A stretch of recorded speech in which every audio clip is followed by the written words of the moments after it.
इनके लबे रंगी की निछावर थी कि जिसने किसी शख्स ने किसी को सलाम कहलवाया और वो कहना भूल गया तो क्या उसको गुनाह मिलेगा या नहीं मिलेगा।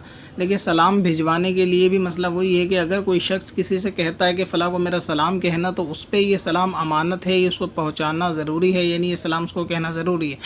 मगर ये मिसले माल वैसी अमानत नहीं कि अगर वो शख्स मौजूद नहीं है तो ये उसका सलाम कहने के लिए उसके गांव तक जाए या इतनी दूर का सफ़र करे कि एक सलाम पहुंचाने के लिए, इस तरह का नहीं है। जब ये शख्स इसको मिले या जब ये कुदरत रखता हो, उसके करीब हो और ये उस वक्त सलाम कह दे, इसका वाजिब अदा हो जाएगा।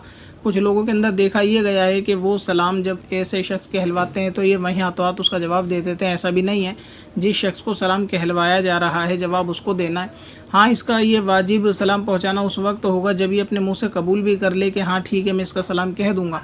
अगर ये शख्स ये कहता है कि भाई अगर मिल गया तो मैं सलाम कहूँगा वरना मैं सलाम नहीं कहूँगा, यानी ये पूरी जिम्मेदारी अगर नहीं लेता, तो इस सूरत में इस पर कोई वाजिब नहीं कि जाके सलाम गए।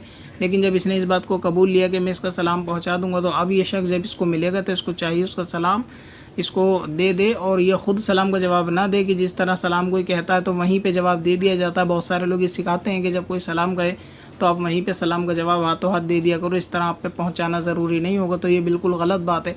अब रहा ये कि अगर कोई शख्स सलाम जिसने कहलवाया वो कहना भूल गया, तो भूल जाने की सूरत में जबकि इसके दिल में ये नीयत थी कि वो मिलेगा तो मैं सलाम ज़रूर कहूँगा, मगर ये भूल गया, तो ऐसी सूरत में गुनाह तो नहीं होगा। मगर जब ये शख्स इसके सामने आए तो इसको याद आने पर इस तक उसका सलाम पहुँचा देना, ये इसकी अमानत है, सलाम को जो है वो पहुँचाया जाएगा। एक पत्थर में असल लाले पुरनवार